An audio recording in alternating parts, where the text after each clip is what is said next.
Alright guys, so we want to mount our reservoir somewhere around in this area.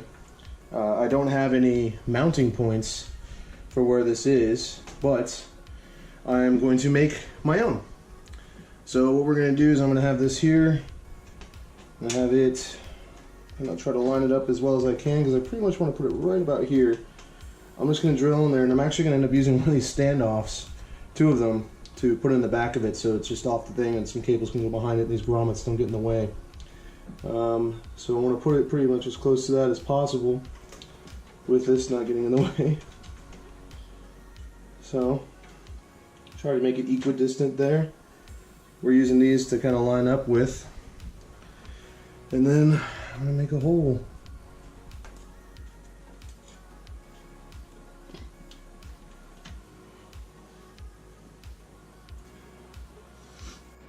Alright, here we go.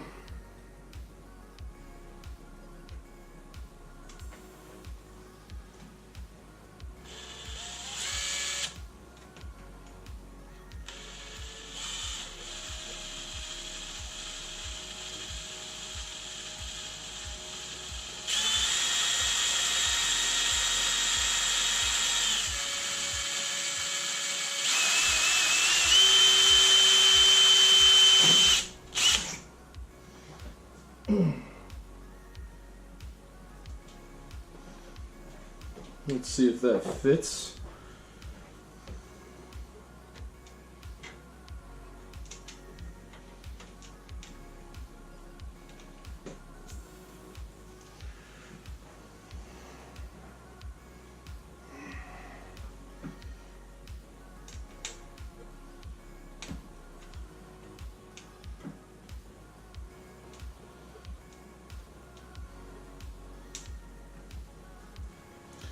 Might need to go a size bigger here. Alright, we're gonna try 7/64 here.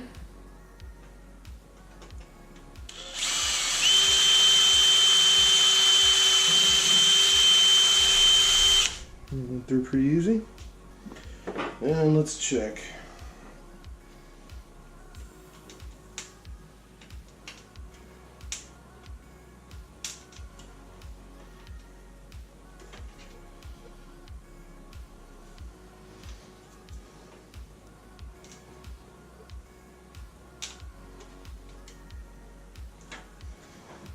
So one thing that we find that, we come up in any DIY kind of project is the way that I was going to put the specific catch for the reservoir wasn't going to go anywhere, so I had to actually drill holes. We started that, and then I ran into a different problem, was how was I going to actually get that to fit and make sure the cables can go behind and all that other stuff.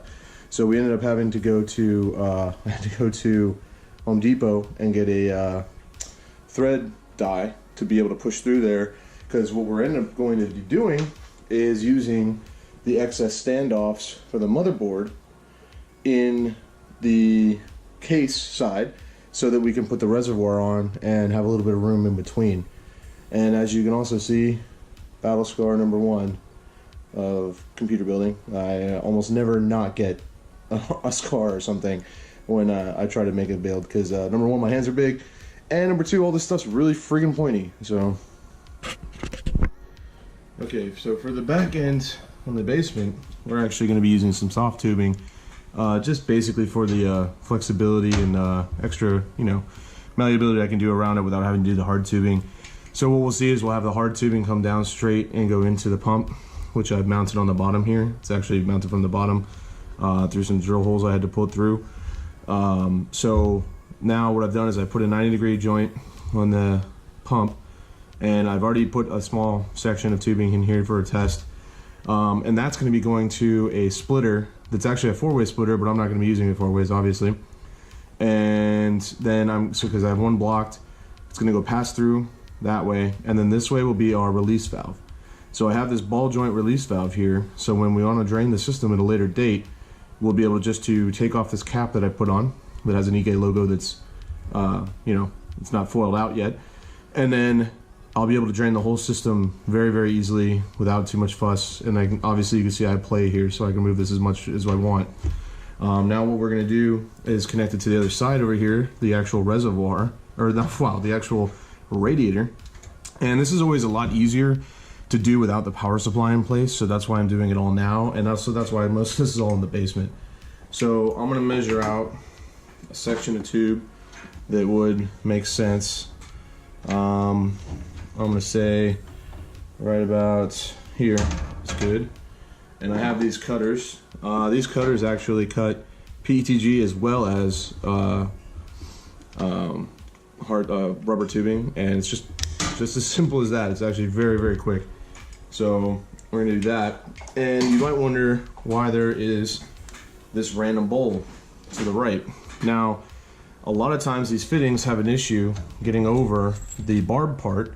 So what we do is, instead of try to force it on and all this other nonsense and blah, blah, blah, blah, what we end up doing is we take the tubing and we soak it in the water for, let's say, 10 to 20 seconds. And an easy way to make it a little bit wider and malleable is take a pair of scissors and just open it up inside.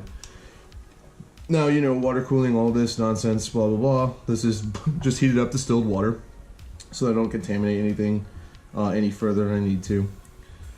So we're gonna take this, and it's been in there for like 10 seconds. I'm gonna put my scissors in there, stretch, stretch, stretch, stretch, and then I'm going to come over here and put them on my barb, which he slides over immediately and easily. Now, I would have messed up if this had been my end, but you always want to put your fitting at the other end, so that when you get it over here, you can go ahead and just screw it on and everything is good to go. The further it goes down, the harder it is. It's great. We obviously want more contact because these are compression. So now I'm going to do the other end, and this time I'm going to put it in, and I'm going to remember to put the fastener on it, because otherwise that would be dumb. But we're going to let him sit in here for 10 seconds or so. 10 seconds later. All right, let's give him a stretch, stretch, stretch. Bop, bop, bop. And don't forget our fastener to be going on there, so that would be terrible. And then we're just going to slide him over. Hopefully. Slide him over. And get him right on there. Oh yeah, that's easy. That's nice.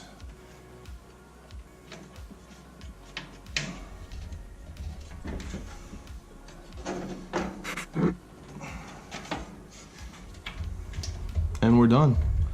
Now, when I get to the point where I need to drain my system, maybe in a year, 6 months, depending on how often I should, I'd tell myself I need to do it, and or if I start seeing discoloration within the die itself, I'll be able to come down here and just open up the valve and be good to go. Now, I might have made that slightly too long, but when the power supply goes in, he's gonna be out here, so it's probably gonna be just about perfect, to be honest with you, with all the extra cords and everything that's gonna be in here. And for now, with the PWM cords for the fans that are going on the radiator, I can just hide him under there with the radiator, and it fits just nicely under there, and it's perfectly fine. And that's that. Alright guys, so we have all of our fittings everywhere that they should be. We've got them all on the reservoir, bottom of the reservoir. We'll go into the basement in a second. On the graphic card here, the CPU clock, and the reservoirs, not the reservoirs, and the radiators up at the top here, as you can see. We'll go around. And here what we can see is I've mounted the pump onto the bottom here. That was another drill session. And we put a flexi tube in here.